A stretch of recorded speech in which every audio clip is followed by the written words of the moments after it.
Bueno, en esta charla vamos a hablar un poco de inteligencia artificial, algo más de machine learning y mucho más de redes de neuronas y de deep learning.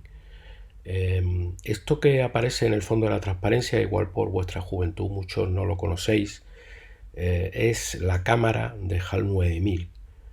HAL 9000 es una inteligencia artificial que aparece en la película 2001, Una odisea del espacio, que es una película más que recomendable, aunque quizá un poco para cinéfilos, pero en ella aparece una inteligencia artificial, que es HAL 9000, que es inteligente a la manera humana, es decir, puede conversar con los humanos, puede controlar la nave y, digamos, el soporte vital de los astronautas, puede jugar al ajedrez con uno de los protagonistas, y es justo una metáfora de lo que no es la inteligencia artificial actual. ¿Vale? Hay un objetivo posible de la inteligencia artificial, que es construir este tipo de inteligencias, que se conoce como inteligencia artificial general, pero no es la que está teniendo grandes éxitos, aunque algunas veces la prensa nos haga creer que estamos a un paso de ese tipo de inteligencia, ¿no? Y que puede aparecer Skynet y intentar terminar con la raza humana, etcétera. Realmente lo que tenemos a día de hoy son una serie de sistemas y de metodologías que nos permiten construir sistemas que en algunos casos funcionan muy bien para temas o para asuntos muy específicos, ¿vale? Resuelven muy bien problemas muy concretos. Entonces vamos a ver que,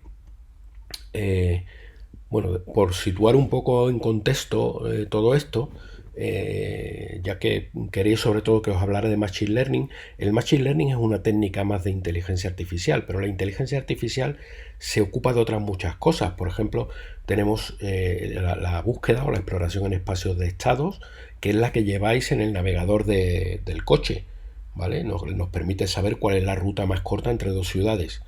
O sea, puede ser tan concreto como eso lo que hacen este tipo de sistemas. Tenemos los algoritmos genéticos, computación evolutiva y otros algoritmos bioinspirados como los enjambres o las colonias de hormigas o incluso los fuegos artificiales, que parece un poco contradictorio que esto sea considerado bioinspirado. No sé qué tiene de bioinspirado un fuego artificial, pero bueno. Son una serie de técnicas que nos permiten optimizar determinados problemas, encontrar una solución suficientemente buena a determinados problemas. Tenemos la robótica, el control de los motores de un robot, que un robot se desenvuelva en su entorno. Esto sería inteligencia artificial también, la lógica borrosa, la lógica tradicional, que también ha tenido su importancia históricamente, aunque ahora está un poco en segundo plano, la representación del conocimiento, las ontologías, y dentro de todas estas técnicas, ¿vale? Tenemos una concreta que es el Machine Learning, o un área concreta de la inteligencia artificial. El Machine Learning se ocupa de construir modelos que representan un determinado asunto o problema a partir de datos. Es decir, que tenemos que tener una serie de datos que procesamos para construir un modelo que aprende a trabajar con esos datos, digamos. Bien, podríamos definir la inteligencia artificial en general entonces como una disciplina que intenta encontrar soluciones a problemas para los que o bien no existe una técnica concreta que lo resuelva, o bien que sí existe un algoritmo concreto que lo resuelve, pero que utilizar ese algoritmo para encontrar la solución exacta nos llevaría pues cantidades de tiempo descomunales, que son inabordables, ¿vale? Incluso a veces, si para algunos tipos de problemas, varias veces la edad del universo. O sea que, por supuesto, es imposible llegar a encontrar esa solución óptima al problema. Y lo que hace la inteligencia artificial es encontrar soluciones suficientemente buenas con las que podamos, digamos, trabajar en la realidad. Dentro del Machine Learning hay también muchas técnicas, ¿vale? Aquí cito tres. Una técnica que se usa en Machine Learning, y más de lo que podéis creer, son los métodos estadísticos. O sea, la regresión lineal, la regresión logística, son métodos que vienen de la estadística y que son sencillos, funcionan muy bien, siempre y cuando el problema sea suficientemente sencillo. Cuando el problema es más complicado, ya dejan de ser útiles esos modelos. Y tenemos otros, de entre los que puedo citar como más representativos, más potentes, los árboles de decisión y las redes de neuronas artificiales, ¿vale? Artificial Neural Networks, de ahí viene el acrónimo.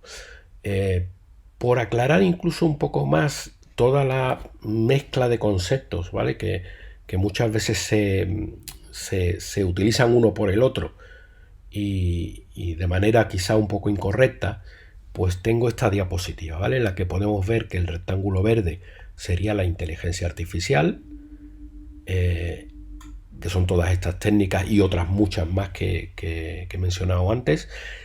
Y dentro, como un campo más de la inteligencia artificial, tenemos el Machine Learning, o el aprendizaje automático, si lo queréis en castellano. Un tipo de Machine Learning concreto son las redes de neuronas. Y un tipo de red de neuronas concreta, cuando estas redes de neuronas tienen muchas capas, es el Deep Learning. De redes de neuronas y de Deep Learning hablaremos más adelante. La estadística en parte solapa con la inteligencia artificial, sobre todo con el Machine Learning, porque tiene métodos que se utilizan ahí, aunque hay otras muchas cuestiones de estadística que no tienen nada que ver con el Machine Learning. Y luego tenemos otro término que también me gustaría situar un poco en contexto, que es el Data Science. El Data Science se ocupa de, a partir de datos, obtener también modelos. Es decir, en parte el Data Science es Machine Learning. Pero en otra parte importante, Data Science tiene mucho de trabajo con bases de datos, recuperación de información de las bases de datos, recuperación de información de la web y en particular cuando esas bases de datos son descomunales, son enormes, tenemos el término Big Data, que se ocupa de esas cosas y que a veces se confunde con Machine Learning o que tiene Machine Learning. No, el Big Data se ocupa de esas enormes bases de datos, de las máquinas que procesan esas enormes bases de datos y de cómo se distribuyen esas bases de datos en muchos ordenadores a veces para poder trabajar, digamos, en un tiempo más o menos medible, en un tiempo acotado, ¿no? Eso sería el Big Data. O sea que el Big Data no tiene nada que ver con Machine Learning. Data Science tiene Machine Learning y tiene Big Data, ¿vale? A veces se confunden estos términos. Y ese sería un poco el panorama de todos los puntos que quería situaros. Ahora ya entrando más en concreto en redes de neuronas, pues bueno, las redes de neuronas artificiales están constituidas por neuronas artificiales que son una imitación simple de las neuronas reales. Y digo simple porque para los biólogos, para los neurólogos, etcétera, la imitación que hacemos en el campo de la inteligencia artificial de las neuronas a veces les parece muy simplista, ¿no? En defensa de lo que hacemos puedo decir que se pueden parecer más o menos, pero que realmente son útiles, o sea, conseguimos con ellas resolver problemas. Es más, a veces se producen cosas sospechosamente similares a las que se producen en el cerebro, por ejemplo, cuando un paciente pierde un área de la corteza cerebral y cosas así. No obstante, hay que salvar las diferencias. En una neurona física es una célula, como sabéis, a la que llegan una serie de trenes de pulsos que vienen de otras neuronas o que vienen de órganos sensoriales, y esos trenes de pulsos digamos que afectan de distinta manera a la neurona que estamos considerando. O sea que quizá una entrada que llegue por la conexión 1, que le vamos a llamar X sub 1, afecta a la célula de manera que mientras más alta sea ese tren de pulsos que llega por ahí, mientras más frecuencia tenga, más tiende nuestra neurona a activarse.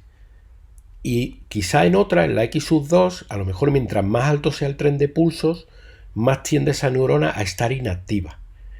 Bueno, en definitiva, la neurona es un procesamiento con toda esa información que le llega, mediatizado por su sinapsis, y dependiendo de ese procesamiento, la neurona se activa o se desactiva. Es decir, emite un tren de pulsos más alto si está activa y un tren de pulsos más bajo si está inactiva, a través de su axón. Y eso conecta con otras neuronas. Entre 1000 y 100.000 otras neuronas. Fijaos lo descomunal del asunto, ¿vale? La altísima conectividad que tiene nuestro cerebro. Bueno, pues nosotros imitamos eso poniendo pues, que recibimos una serie de entradas, que en nuestro caso van a ser números, ¿vale? Vamos a representar esos trenes de pulso, esa frecuencia de activación que llega por las conexiones, las vamos a representar con un número positivo o negativo, ¿vale? Eso serían las entradas a la neurona. Si el peso que llega, por ejemplo, por la conexión 1 es positivo y muy grande, quiere decir que esa corriente o ese número que le llega por X1 va a afectar mucho a la neurona tendiendo a activarla. Y si el peso es negativo, pues va a tender a desactivarla si su entrada que le llega es muy grande, ¿vale? Y eso es lo que hace la primera etapa de una neurona formal. Hace como en la suma ponderada de todas las entradas que le llegan, multiplicada cada una por el peso correspondiente a esa entrada, ¿vale? Hace esa suma ponderada y obtiene un número. Si ese número es mayor que cierto valor, que sería la segunda etapa del procesamiento, si es mayor que un cierto valor, que es lo que figura aquí en el dibujo como umbral, ¿vale? Θ sub cota, la neurona se activa. Es decir, en nuestro caso, emite un 1, ¿vale? Y si es menor que su umbral, se desactiva. Es decir, emite un 0. Pues esa es aproximadamente la neurona formal, la neurona que vamos a tener, que con ciertas variaciones, la que se utiliza en prácticamente todos los modelos de redes de neuronas de los que vamos a hablar. Claro, una neurona sola no hace gran cosa. La potencia de esto es interconectar muchas. Entonces, en este caso, la interconexión pues la hacemos por capas. ¿Por qué la hacemos por capas? Pues porque para representarlo en la memoria del ordenador es muy práctico. Digamos que la salida de cada capa de neuronas la puedo representar con un vector y las conexiones de cada capa con la siguiente las puedo representar con una matriz. Esas conexiones de la red, por cierto, son las que de verdad consiguen que la red sepa hacer algo. O sea, lo importante de la red es conseguir un conjunto de conexiones para que la red funcione de la manera que yo quiero, ¿vale? Y luego veremos que para eso tenemos una serie de algoritmos de aprendizaje. Entonces, esto es un ejemplo, ¿vale?, de red de neuronas muy concreta, de un proyecto. La verdad es que he metido poca información de proyectos los que hemos desarrollado en mi grupo, pero bueno, este quizás es sí es uno de ellos, un proyecto simplemente que era capaz de determinar el consumo que iba a tener un conductor en un coche eléctrico a partir de ciertas variables de entrada, ¿no?, que tenían que ver con cómo aceleraba, cómo frenaba, etcétera. Pues esto es una red de neuronas, que es conectar muchas neuronas de esas que os he enseñado, que en este caso son las que están representadas por círculos, pues conectar muchas de ellas y normalmente se hace por capas, ¿vale? No se conectan todas con todas, sino que se organizan por capas. Esto es un tema práctico, simplemente al organizarlas por capas, pues podéis ver que puedo almacenar la salida de cada capa en un vector y las conexiones de una capa con la siguiente en una matriz, ¿vale? Y a la hora de procesar eso en el ordenador, pues es bastante cómodo. Claro, esto está muy bonito, pero una red de neuronas no haría nada, no sabría hacer nada si no aprende, ¿vale? Si yo cojo una red de esa y genero aleatoriamente los pesos, que es lo que se suele hacer antes de entrenar, esa red no sabe hacer nada. Lo que queremos que haga lo hace fatal. O sea, si yo cojo esta red y genero aleatoriamente los pesos iniciales, pues me dará el consumo que le dé la gana en función de las entradas, que no tendrá nada que ver con la red. Yo tengo que entrenar entonces la red para que aprenda a hacer lo que queremos que haga. Y eso se puede hacer de tres formas. Con aprendizaje supervisado o aprendizaje con maestro, que es el más utilizado, digamos, históricamente, hasta que hemos llegado al deep learning o a los últimos años del deep learning, en el que básicamente le decimos ejemplos reales en los que un conductor con estos valores de sus variables de aceleración, etcétera, daba este consumo en el coche real, pues eso lo hacemos para muchos conductores y a partir de ahí la red aprende. Eso sería aprendizaje supervisado. Luego tenemos el aprendizaje por refuerzo, que está muy de moda en los últimos años, que es no sabemos qué salida tiene que dar un conjunto de entradas, pero le podemos decir a la red, lo estás haciendo bien o lo estás haciendo mal, ¿vale? Os pondré un ejemplo ahora. Y finalmente hay otro tipo que no vamos a comentar en esta charla, que se llama aprendizaje no supervisado, ¿vale? Que, bueno, tiene interés para ciertos tipos de problemas, pero que aquí pues no vienen ahora mismo al caso, así que ni los cuento. En aprendizaje supervisado, pues algo así, ¿vale? Tenemos una tabla de datos donde tengo valores de variables y la salida que quiero que tenga la red. En aprendizaje por refuerzo, pues fijaos, tengo aquí un vídeo que os voy a poner que es de una IA que aprende a jugar al Breakout. El Breakout es un juego, también soy muy joven y a lo mejor para conocerlo, en el que hay unos ladrillitos y jugando con una pala, pues uno tiene que con la pelota ir borrando, digamos, chocando con un ladrillo, lo elimina. Entonces, no puedo saber cómo el usuario tiene que poner la pala para tener éxito, ¿vale? No le puedo decir, pon la pala para la derecha o pon la pala para la izquierda. No tengo esos ejemplos, pero lo que sí tengo es una medida de lo bien o lo mal que lo esté haciendo. Si lo hace mal, pierde el punto. Y si lo hace bien, tarda más tiempo en perder el punto. Entonces, lo que puedo es medir cuánto tiempo tarda en perder el punto y a partir de ahí utilizar esa información para reforzar o castigar las neuronas que han generado ese comportamiento, ¿vale? Esto se puede hacer de varias maneras, pero bueno, pongo el vídeo, que espero que lo veáis bien, que vaya fluido. Olvidad los subtítulos porque no he sido capaz de quitarlos y eso que están desactivados. Yo creo que es que están grabados en el propio vídeo que he cogido, ¿vale? Bueno, pues lo que se pretende aquí es que el agente, en este caso la IA, aprenda a jugar al Breakout. ¿Qué tiene como entrada esta IA? Tiene una imagen, que es la imagen del tablero, ¿vale? Luego os hablaré más de esto. Y como salida, pues como salida tiene en qué posición pongo la pala, ¿vale? Al principio veis que lo hace fatal, o sea, el punto dura nada hasta que pierde la pelota, pero si yo pongo varias redes a competir, digamos, alguna lo hará mejor que otras.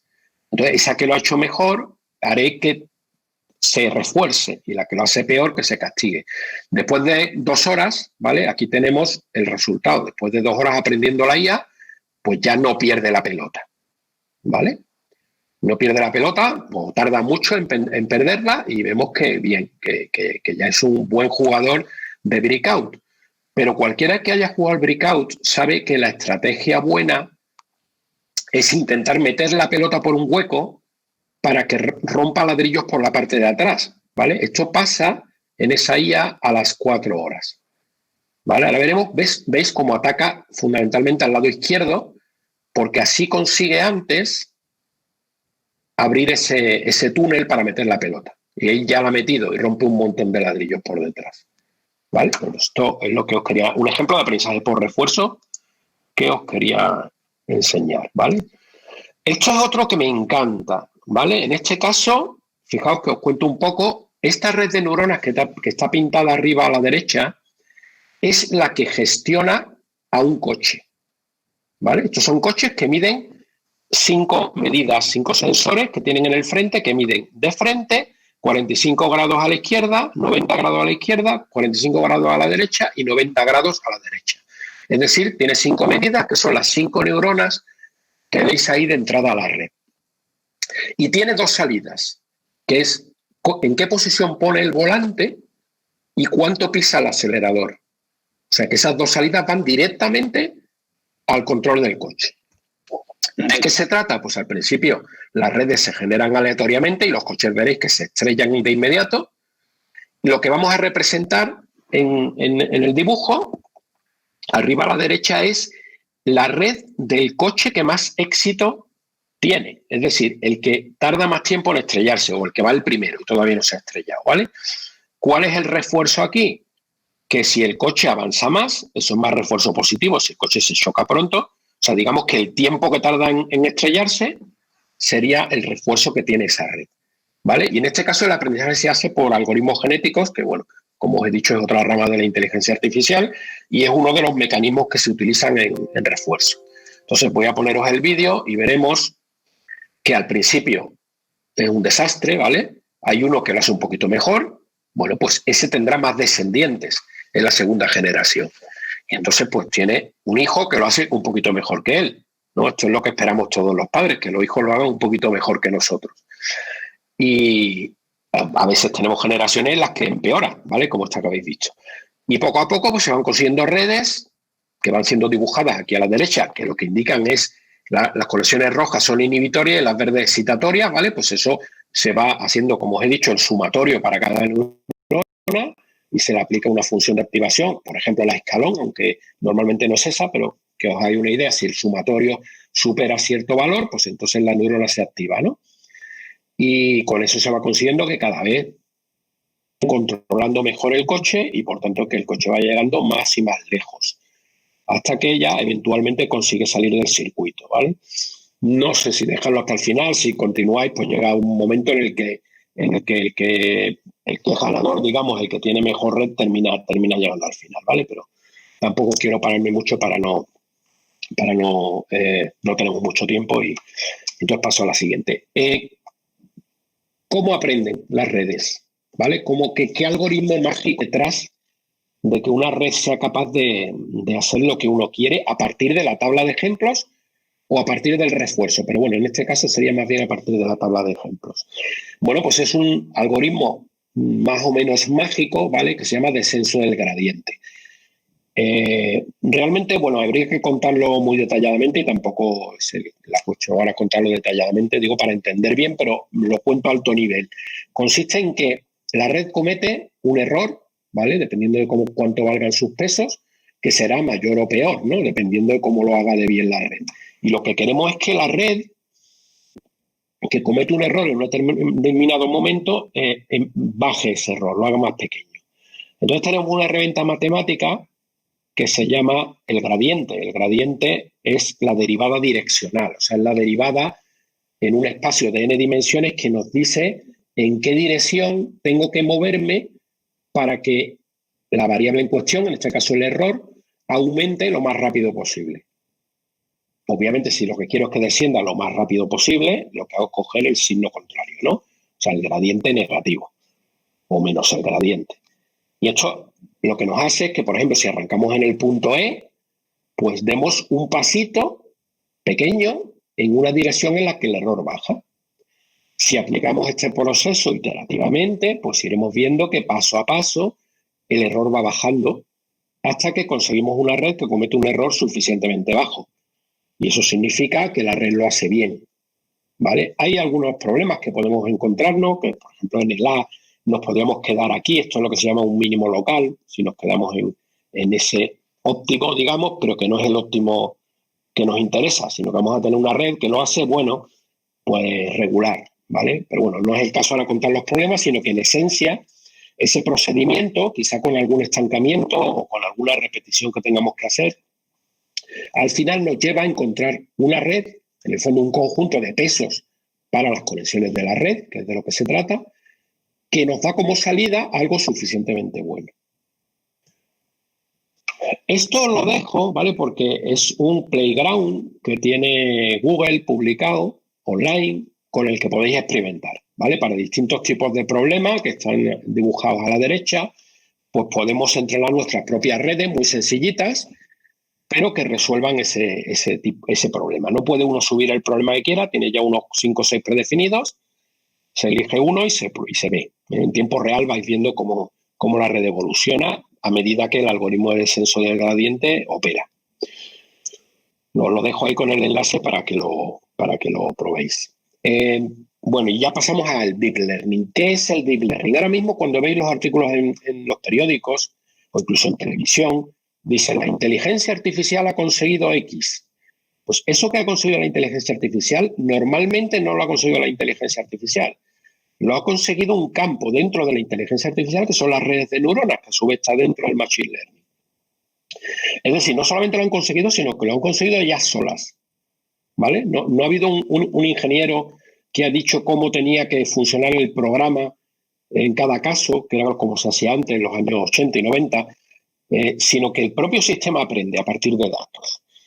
Bien, ¿y qué diferencia hay entre el deep learning y las redes de neuronas? Pues muy poca, ¿vale? Muy poca. En filosofía, muy poca. El deep learning no es más que añadir muchas capas a las redes de neuronas.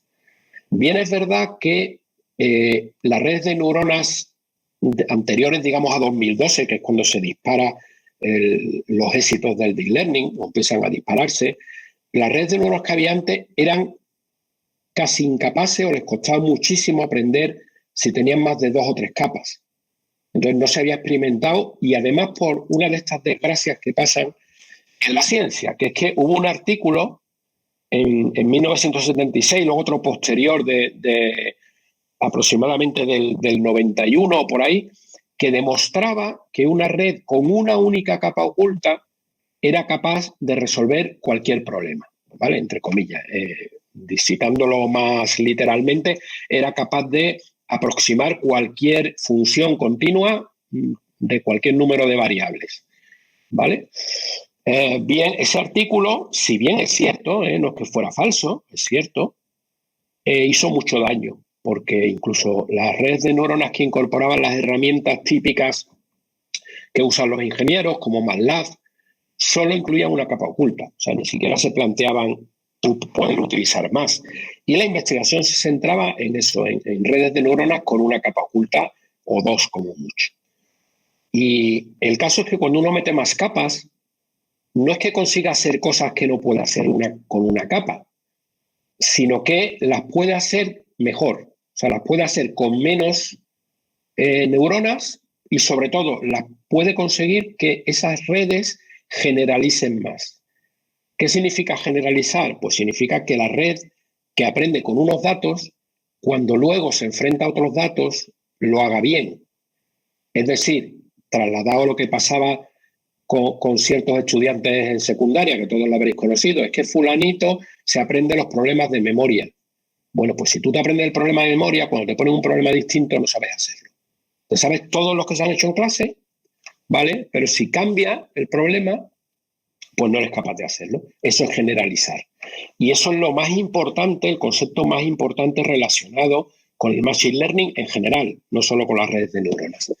Vale, entonces, pues las redes con deep learning lo que han demostrado es que generalizan mejor. Y en particular son espectaculares aplicadas a un tipo de problema que es el problema de tratamiento de imágenes o de visión artificial. ¿De acuerdo? Esto os lo muestro en otro gráfico. Lo tengo más adelante, bueno, no sé si mucho más adelante, luego vuelvo. Bueno, luego os lo cuento, ¿vale? Lo muestro en otro gráfico para que veáis hasta qué punto las redes de neuronas han mejorado lo que se conseguía hacer con visión artificial tradicional.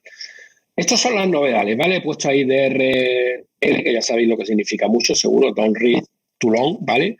Es demasiado detalle, pero bueno, que es por decir, vale, el deep learning tiene algunas diferencias importantes con respecto a las redes anteriores, pero en esencia es igual, aunque tenga esas pequeñas diferencias, que son unas cuantas, que se han ido acumulando con varias innovaciones. La más importante es la que os he comentado, que tiene muchas capas. Pero para poder entrenar esas redes hay que utilizar una función de activación de cierto tipo, ReLU o otras parecidas, que también es una de las que están de moda, ¿vale? No voy a pararme a comentar todos los detalles, ¿vale? Porque sería demasiado también prolijo y no tenemos tampoco tanto tiempo. O sea, ahí lo dejo puesto, ¿vale? El que quiera investigar, pues tiene los nombres de las innovaciones, solo vale buscarlas en la red, incluso en Wikipedia en inglés, os las van a explicar más o menos bien. Bueno, uno de los mayores éxitos han sido las redes de convolución, ¿vale? Aunque hay otras que a lo mejor menciono pues, lateralmente, justamente la que ha mencionado Diego, que son las redes GAN. He ocultado las diapositivas, pero si alguien tiene interés las puedo desocultar y comentarlas un poquito. ¿Qué son las redes de convolución? Bueno, pues son redes que aparte de sus capas full connected, que eran las de siempre, las que han aparecido en lo que os he enseñado hasta ahora, utilizan otro tipo de capas que se llaman capas convolucionales, ¿vale? Las capas convolucionales son capas, sin pararme mucho, que hacen una convolución. ¿Y qué es una convolución? Vale, esto no lo he ordenado correctamente porque ahora viene lo que os quería enseñar. Pues lo que es una convolución os lo enseño ahora después, ¿vale? Perdonadme, pero lo he preparado un poco rápido y no he ordenado las transparencias perfectamente. Esto es, digamos, la gran puesta de largo de las redes deep learning, especialmente las redes convolucionales. En relación con un premio que se convoca todos los años que se llama Imagenet. ¿vale? Pues Imagenet, el más ambicioso, tiene 1000 categorías de cosas.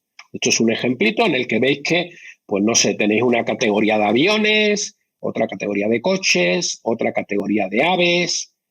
Y se trata de que un sistema de visión artificial sea capaz, cuando tú le pones una foto de algo que por supuesto no está entre los ejemplos con los que aprendes, sino que son distintas, sea capaz de clasificar correctamente de qué tipo es.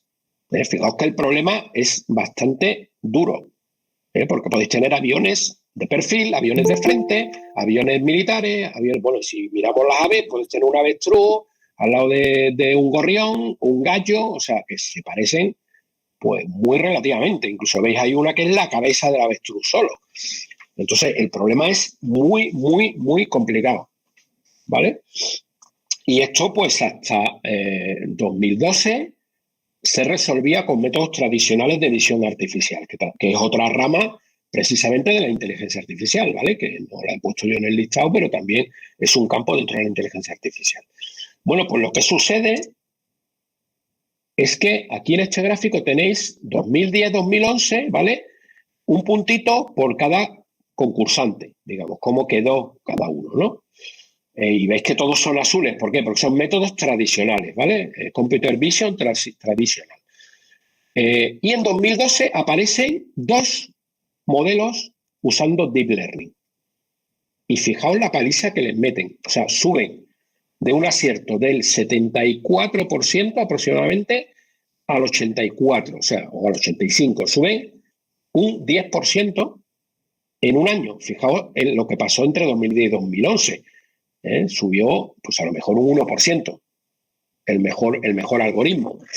Y a partir de ahí viene lo divertido. En 2013 ya empezaron a pasarse a Deep Learning, casi todos los que trabajaban. Y fijaos que siguen dándole una paliza considerable y llegando al 90% el mejor método.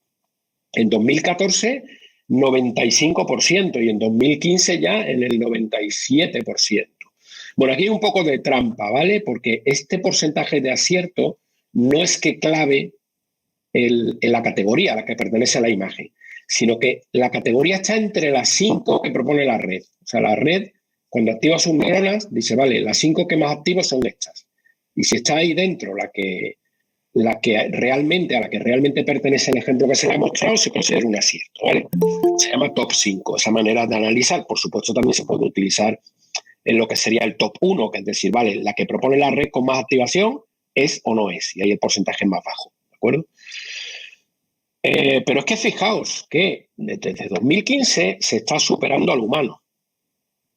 Y me diréis, pero es que un humano no es capaz de reconocer que la imagen que está viendo es un semáforo. Bueno, pues ahí tenéis los captchas, ¿no? ¿Cuántas veces os confundís cuando os dicen marque semáforos, marque montañas, ¿vale? Y no marcáis las 3 que son, os equivocáis en una. Bueno, pues toda esa información que está recogiendo Google para poder entrenar sus sistemas. Y de ahí nos está midiendo como humanos. Es decir, vale, es que el humano se equivoca un 5% de las veces. Y sin embargo, el mejor método de IA pues está en un 3 y pico por ciento de error o un 4% de error.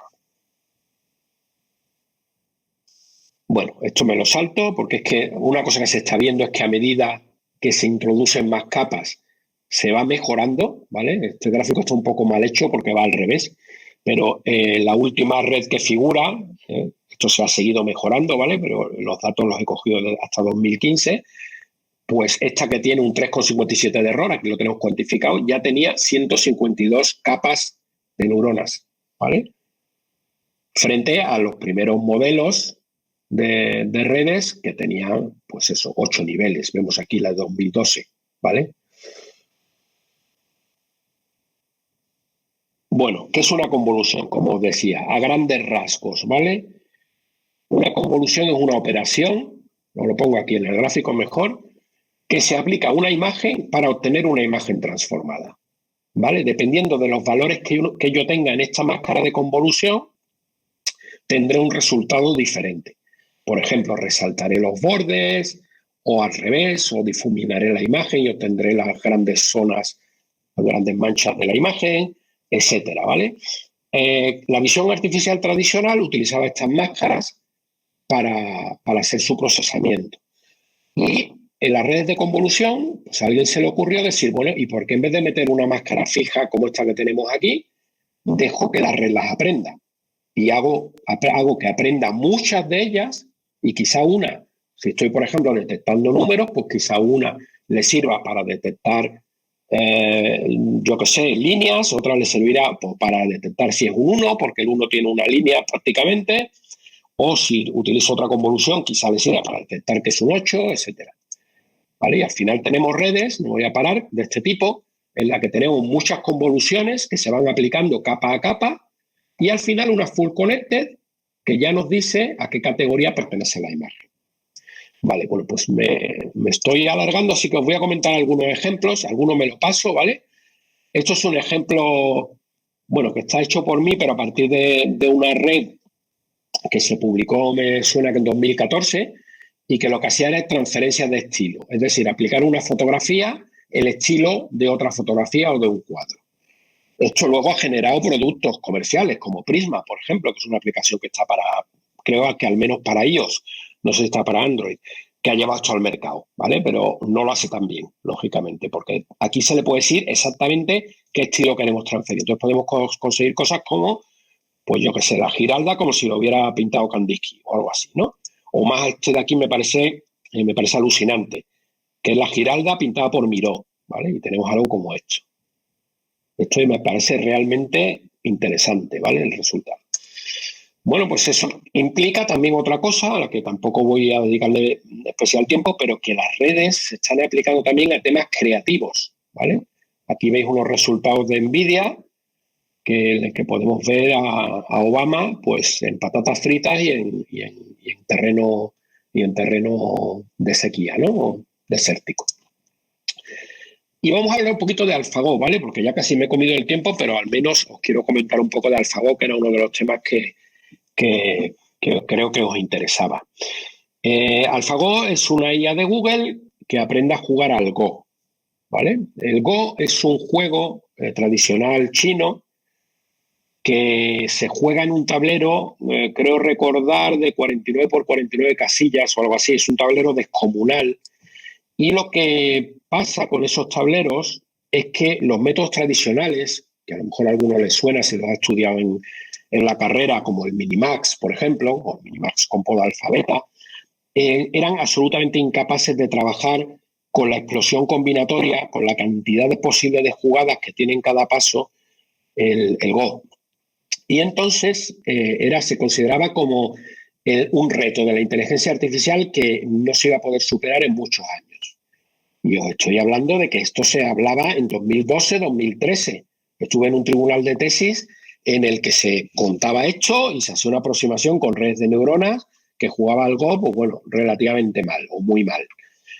Y sin embargo, Google, bueno, no Google, ¿vale? Esto no es Google, es DeepMind, que es una empresa que compró Google, o sea que no hay que atribuirle el mérito a Google, pero claro, al comprar Google la empresa, pues ya todo se le atribuye a la propia Google.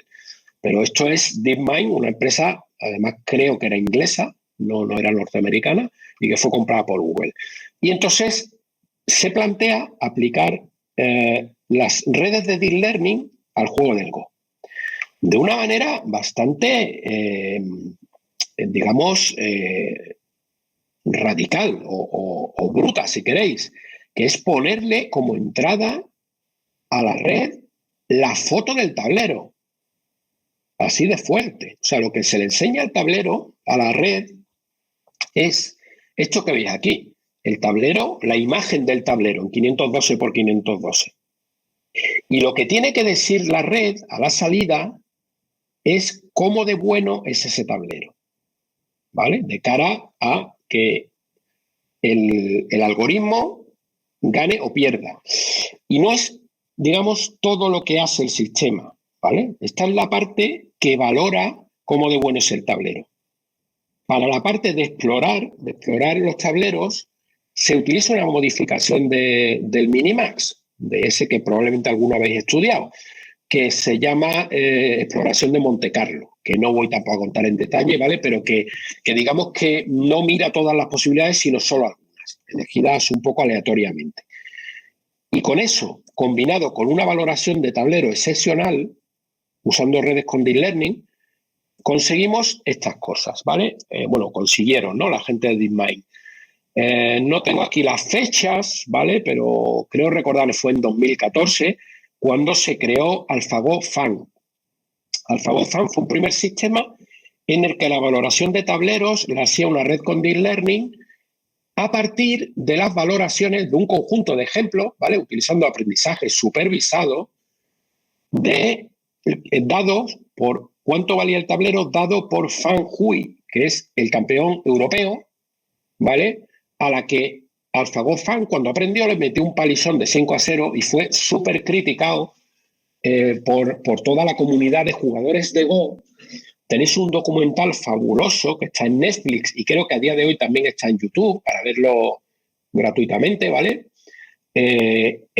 Pues hay un documental que cuenta todo esto, ¿vale? Entonces Fan Hui fue criticado diciendo que era el campeón de Europa, pero que eso era poca cosa porque en Europa la gente no jugaba al Go y eran malísimos. Que el que sí que era bueno era el campeón del mundo, Lee Sedol. Entonces lo que hizo DeepMind fue contratar, perdón, porque os he dicho que Fan Hui daba las salidas, no las daba. En principio metían salidas de partidas de Go, ¿no? Y entonces contrató DeepMind a Fan Hui para que fuera él el que diera las valoraciones de los tableros. Y con eso entrenó a AlphaGo Lee, Lee. Ahí tenéis detalles de cuántas GPU y tal, pero bueno, no me voy a parar a eso. Y eso es lo que se cuenta en el documental. Bueno, esa primera parte de cuando jugó con Fan Hui y la segunda parte que es cuando jugó contra Lee Sedol, campeón del mundo de Go, y le metió 4-1, ¿vale? Con lo cual, el campeón del mundo de Go ya no es humano, como no lo es el campeón del mundo de ajedrez hace ya muchos años, porque el ajedrez sí que se puede atacar con métodos más convencionales. Y hace ya muchos años que el campeón no era un humano. Ya tampoco lo es en el Go. Es ese juego que se consideraba imposible, inasequible.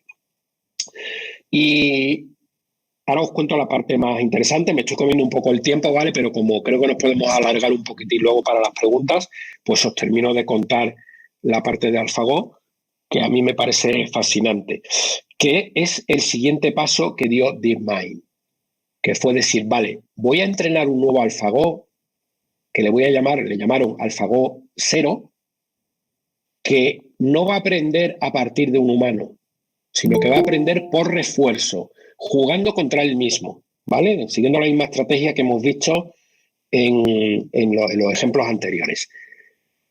Y lo entrenaron durante, pone por ahí 40 días, ¿vale? 40 días con una máquina descomunal, de esas que solo tiene Google, ¿vale? Con 4 TPUs. Y al cabo de esos 40 días lo enfrentaron al AlphaGo que ya era campeón del mundo, ¿vale? Al AlphaGo Lee, bueno, al AlphaGo Master, que era el campeón del mundo. A AlphaGo Lee le metió 100-0 y AlphaGo Master le metió 89-11. Es decir, que tenemos nuevo campeón del mundo, AlphaGo 0. ¿Vale? Aquí tiene el elo estimado. Y el siguiente avance que hicieron fue decir, vale, esto es totalmente dependiente del Go. Vamos a hacer uno que sea más independiente, que no tenga por qué jugar al Go, sino que aprenda a jugar simplemente jugando, sin saberse las reglas. Y con eso creó Alpha 0, que es el actual campeón del mundo de ajedrez también, ¿vale? Y que también fue capaz de relativamente ganarle en parte a los AlphaGo anteriores, ¿vale? Bueno, ¿qué nos dice esto? Nos dice que el aprendizaje por refuerzo en aquellos dominios donde se puede aplicar puede ser sorprendentemente bueno, ¿vale? En particular, se ha aplicado a ciertas estrategias, por ejemplo, en control, ¿vale? En aprendizaje de videojuegos. Entonces, en un algoritmo que ya se ha denominado Mu0, ¿vale? Lo hemos visto antes en el ejemplo que he puesto del breakout, ¿vale? Entonces, lo que quería era haceros una reflexión sobre el deep learning final, que la tenemos por aquí.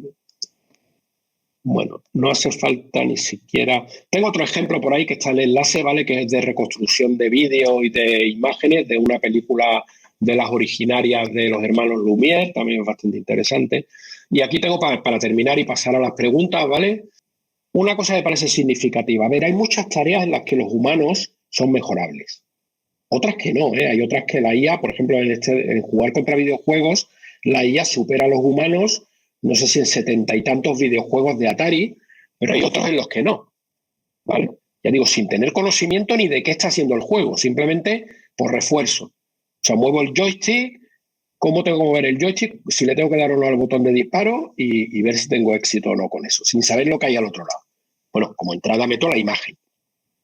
Sorprendente, ¿vale? Sorprendente quizá apunte en el camino de esa IA dura tipo HAL 9000, pero eso ya os digo que está lejos. Hay ciertas cosas que los humanos quizás están limitados. Por ejemplo, jugando algo, los grandes maestros de Go ahora están preguntándose qué es lo que hace también AlphaGo 0, porque a veces hace jugadas que los grandes maestros dicen, uy, aquí ha metido la pata, y sin embargo va y gana.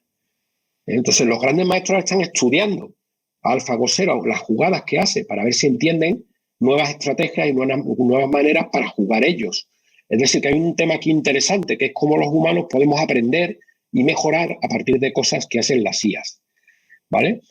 Otro ejemplo final interesante es que se ha desarrollado un proyecto en el que, por aprendizaje supervisado, en este caso, se tenían electrocardiogramas de pacientes y luego si ese paciente al año siguiente había muerto o no.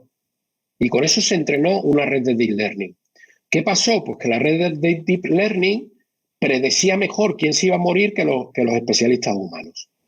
Entonces, ahí los especialistas humanos pues tienen que estudiar a ver por qué esa red predice mejor que ellos, porque el especialista veía el electrocardiograma de alguien que había muerto al año siguiente y decía, pues yo no veo nada, lo veo normal.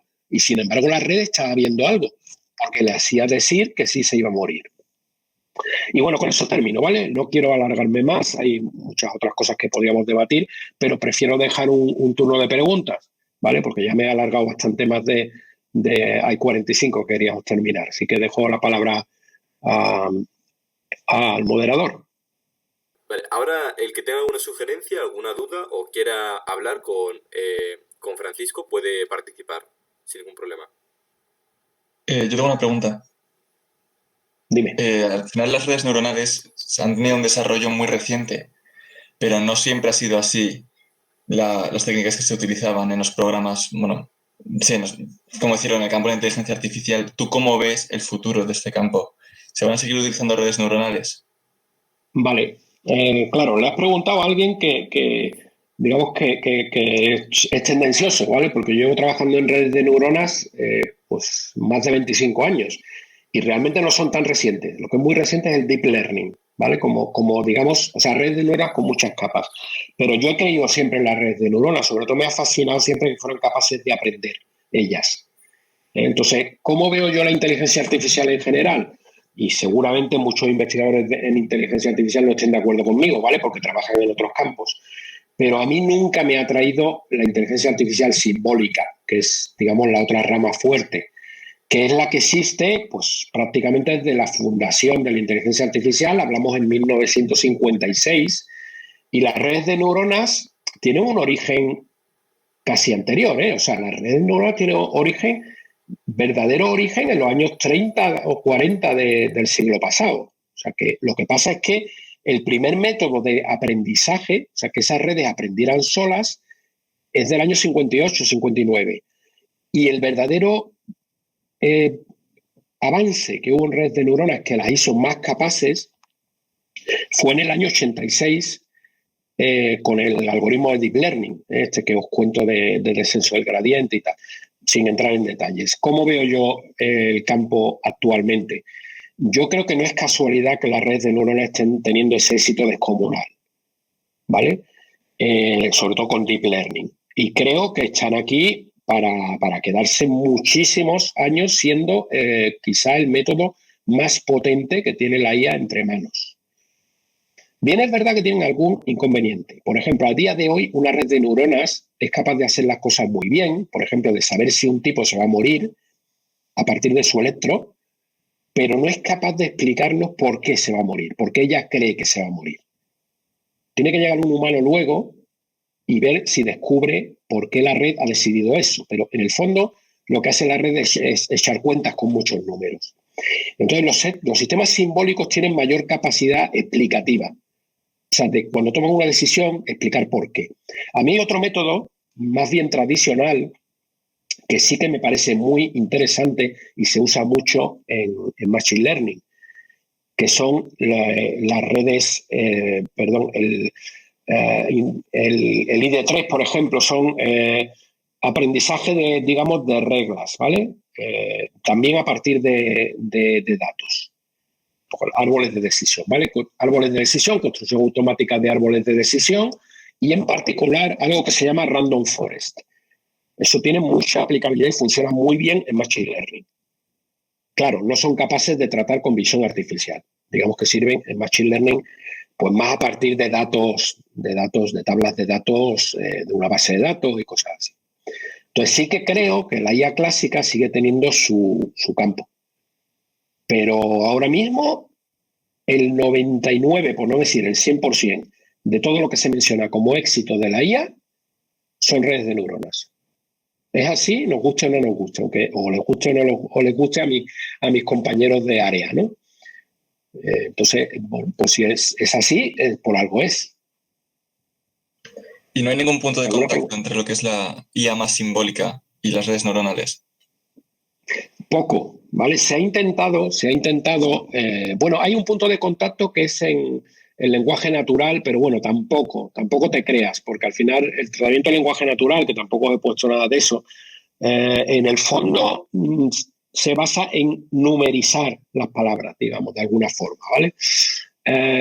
No hay mucho punto de contacto. La IA tradicional se basa en símbolos y el deep learning se basa en números. Es lo que se llama IA simbólica o IA subsimbólica. Se ha intentado, ¿vale? Se ha intentado cosas como generar un sistema experto a partir de una red de neuronas, intentar combinarlo de alguna manera, pues hay publicaciones que lo intentan, pero a día de hoy, a nivel práctico, utilizándose en la industria, no hay nada. Y al final la industria es lo que te da una medida de si un método es útil o no, ¿vale? Porque si fuera útil, ya lo estarían haciendo. Y no, poco contacto, muy poco contacto. De hecho, te voy a decir más, hasta mitad de los años 90, las redes de neuronas no fueron admitidas como un campo más de inteligencia artificial. O sea, había un fuerte rechazo, yo eso lo he vivido a lo largo de los finales de los 80, principios de los 90, había un fuerte rechazo a que fueran consideradas inteligencia artificial. Les parecía un método pues un poco chapucero, ¿vale? Que no estaba soportado por la lógica clásica y que se basaba en echar cuentas con números y tal y cual. Pero claro, al final lo que está mandando, os cuento una anécdota. Yo tengo un compañero que ha trabajado en visión artificial toda su vida, es un grandísimo especialista en visión artificial y que se metió un poco conmigo. De, bueno, vosotros los de las redes de neuronas y no sé qué. Me lo encontré hace 3, 4 años y le pregunté, oye, ¿qué dices ahora de las redes de neuronas? Porque lo vi que aparecía dando clases de deep learning. Y dice, bueno, claro, es que están funcionando bien. Digo, pues eso es lo que... O sea, que la misma gente que trabajaba en cosas más simbólicas se está pasando a trabajar con redes. Algunos, otros no. Así que hay poco punto de contacto. Sería muy interesante, y hay gente trabajando, no te digo que no. Sería muy interesante porque esa unión permitiría la explicabilidad de lo que es una red de neuronas, que es la gran asignatura pendiente. ¿Alguna pregunta más? Francisco, creo que tú tienes clase ahora a las 2, ¿no? O sea... Sí, tenía una historia a las 2. Lo puedo retrasar 5 minutillos más si hay una pregunta o dos más. Bueno, sí, yo quería preguntarte una cosa un poco rápida también, que es, realmente has explicado que ahora hay algoritmos de inteligencia artificial que hacen las tareas mejor que los humanos y de forma que los humanos no pueden entender, pero eso, aunque existe todavía, la sociedad de alguna manera no es consciente de ello, pero cuando empiece a serlo, cuando ciertos procesos que son rutinarios dentro de la sociedad, como era el médico o lo que sea, lo lleva a cabo una inteligencia artificial, ¿cómo crees que la sociedad realmente lo va a enfocar y si es bueno para la sociedad realmente que haya ciertas cosas que no la hagan humanos? No sé si va a ser que si la sociedad va a poder convivir o los profesionales van a poder convivir con la inteligencia artificial o va a haber un momento en el que algo se tenga que imponer. No sé cómo lo ves tú. Pues a ver, yo creo que el mejor enfoque que se le puede dar a la inteligencia artificial no es el de sustitución del humano, es el de asistente al humano. O sea, yo no creo que una IA pueda suplantar al médico, porque el médico hace muchas más cosas que diagnosticar. Sí que creo que seguramente mejorarán a los médicos en algún momento en diagnóstico, porque es una de las cosas que tiene más problemática a la hora de desarrollarse. Pero el médico es el que recibe al paciente, el que lo explora, el que decide qué nuevas pruebas hay que hacerle.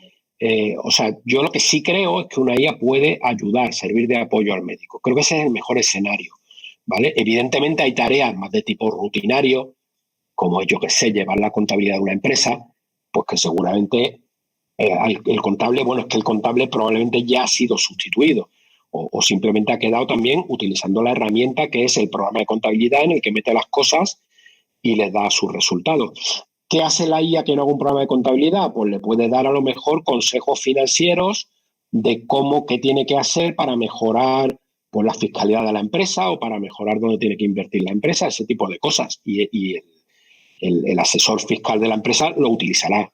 Pero al final la responsabilidad será del especialista que toma la decisión, ayudado por la inteligencia. Yo creo que hoy por hoy, ese es el mejor escenario. Cambiando de tema, se me olvidó comentar dos cosillas que os quería comentar, que sois un club de informática y seguro que muchos de vosotros quieren trastear con estas cosas, ¿vale? Lo que os recomiendo desde ya es, uno, estudiar Python, que es el lenguaje que se utiliza en prácticamente todos los proyectos de inteligencia artificial. Número dos, dentro de Python, si queréis experimentar con Deep Learning, hay varias librerías también, pero la más recomendable a día de hoy es TensorFlow. Las dos cosas son gratuitas, uno se las instala, las descarga, se las instala y las puede utilizar, ¿vale? Entonces no quería que quedara eso por decir. ¿Alguna pregunta más? Venga, una más.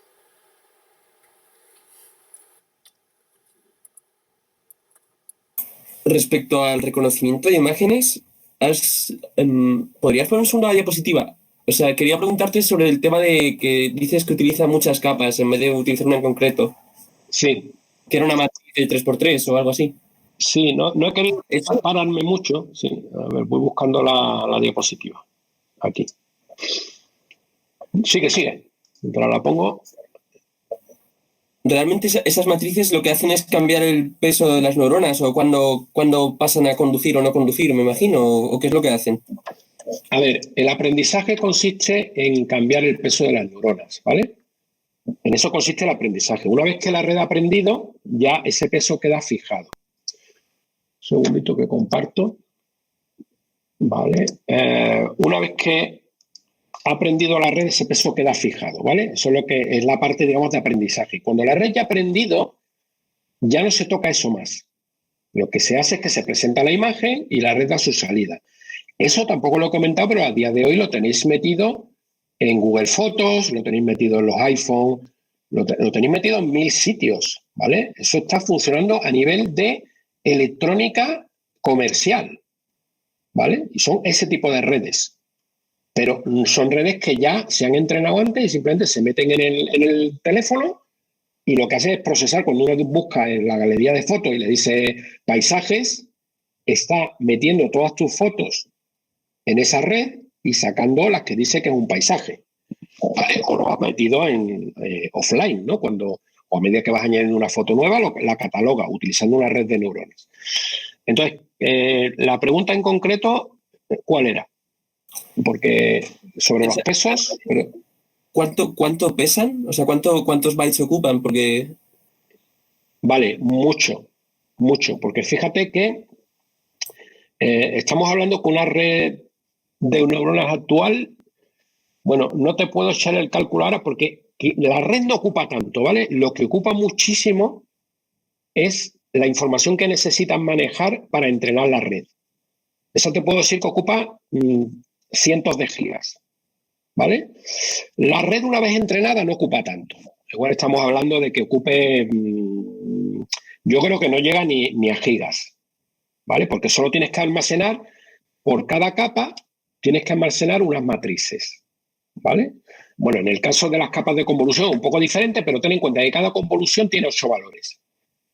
A medida que tú avanzas en el proceso de convoluciones, vas teniendo más convoluciones. No sé si tengo alguna arquitectura típica, porque te hagas una idea, ¿vale? No la tengo porque no he añadido, ya era demasiado, pero igual las redes de 2012, ¿vale? Que hemos visto que tenían 8 o 9 capas, cada capa es un número de convoluciones y cada convolución tiene 8 valores, ¿vale? Que son los que determinan la convolución.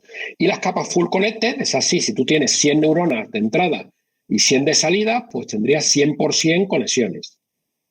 O sea que al final estamos hablando pues, de unos megas para almacenar todo eso. ¿Vale? Esos megas, por supuesto, los guardas en disco y cuando vayas a usar la red los cargas en memoria y los usas. Vale, entendido, gracias. De nada. Bueno, pues parece que no hay más preguntas, ¿no? Diego. No, y además que tampoco queremos retrasarte mucho para tu clase. Bueno, pues muchísimas gracias, Francisco, por el tiempo que nos has dedicado y por explicarnos todos estos conceptos. Te lo agradecemos mucho. Vale, bueno, lo que espero es que alguno de vosotros le meta mano, se ponga a programar, porque lo verdaderamente bonito de esto es aplicarlo a problemas y ver los resultados que se obtienen. ¿Vale?